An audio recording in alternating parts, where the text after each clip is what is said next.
Welcome back to Nach Yomi. We are doing Yoshua Perek Hey, the fifth chapter of Sefer Yoshua. Although it is only 15 psukim long, it is a packed Perek. There is a lot going on over here.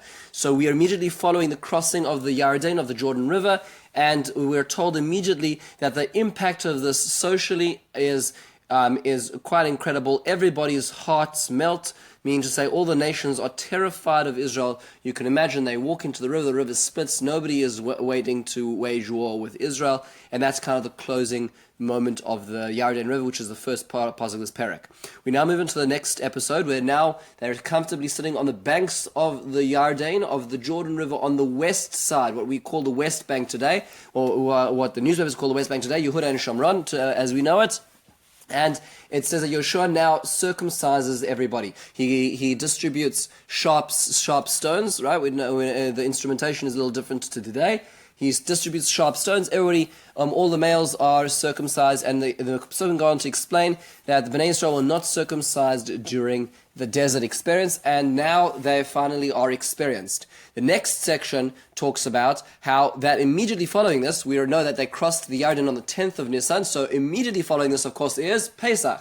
So as we hit Pesach, HaKadosh Baruch Hu says, now that I've removed the cherpa of Mitzrayim, the embarrassment of Mitzrayim by the Bris Milah, you can have the Korban Pesach. And they have the first Korban Pesach in Israel, and the Pesukim go on to say that this is the first time they now start eating from Avur Haaretz, from the produce of the land themselves. They're obviously among the fields in the land around the river, and they're able to take the food and the grain and turn it into bread, or actually matzah around this time. And this is where they this is part of their first experience of Pesach in the land of Israel. You see, even then it was a thing to go to Israel for Pesach. Then we go to conclude the Perek with an unusual incident where Yoshua is waiting on the outskirts of Jericho, and he meets by himself this specter, this image of a soldier with a sword drawn, and he has a conversation with this being and says, "Are you with us? Are you with Tzarenu, with our enemies?" And this being answers and says that he is a Tzar Tzavor Hashem, he is a minister of Hashem.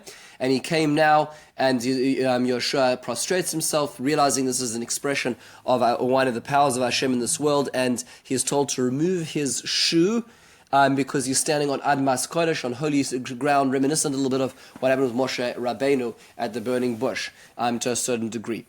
So if we just look back on this Perek, a few points to ponder in this whole experience. First of all, it is obviously connected. We know that Bris Milah and Korban Pesach are always connected. They are the only two positive commandments that if a person misses, there is actually a liable kores, a liable excommunication as a punishment. Very, very serious. The only two positive commandments that have that gravity of a punishment. And they are related because a male cannot eat a Korban Pesach without a Bris Milah. So this is a prerequisite, which is why these two come together.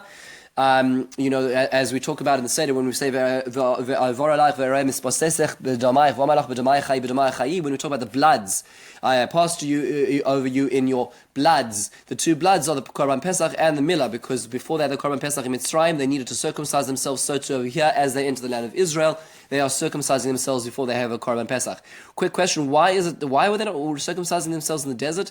So the Meforshim expand upon the Pesukim to say that they were lacking a northerly wind in the desert, and therefore it was actually medically dangerous, medically critical that they didn't circumcise themselves, which means that they didn't actually have the Korban Pesach for 38 years during the desert experience, which is, sort of a shocking revelation.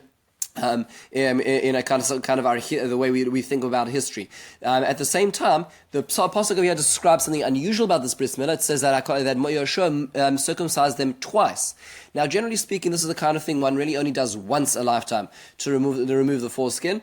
And so the Meforshim explained that up till now, yes, the mitzvah of Bris Milah had only been removing the foreskin. But Yoshua, that's what Avram Avinu was commanded by Hashem in Parshas Lech Lecha, the next week's parasha. However, Yoshua got an extra additional level of the mitzvah, and that is what's called priya, removing a smaller membrane which is underneath the foreskin. Today, Moalim remove both of them generally together, so that it's in one swoop, it's in one cut. But in those days, they would know how to differentiate between the two levels of skin, and only one was taken out before now, and Yoshua did both levels of Bris Milah, so the mitzvah actually got an added level of depth at this point in time. There are lots of fascinating things to think about in terms of them eating from this produce of the land, as we talked about in this Perek. This is the first time that ultimately the mitzvah of Yashon and Chodesh was in action, because essentially they were now eating from the new grain of the land, and this was matir. This allowed everything that had grown up till now in the land of Israel. It's a very big discussion in the sugya, in the discussion of Yashon and Chodesh.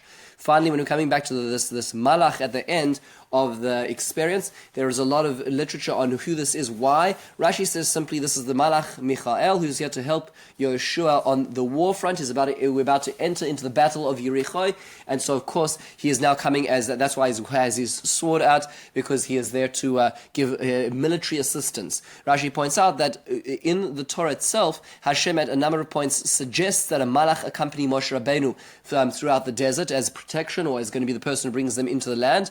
And Moshe Rabbeinu declined that. Moshe did not want that assistance. Moshe Rabbeinu had the ability to have more overt and expressed miracles, and rejected that option. Yeshua now over here is getting this divine assistance in the form of this specter of Michael. There are other conversations, subtext of this conversation, when Yeshua is being criticized for his lack of learning Torah, but we're going to stick to right now the Pshat. So this leaves us over here on the cusp of a very important battle. The Battle of Yericho will be starting, God willing, in Perek Vav. In the meantime, have a wonderful and meaningful day.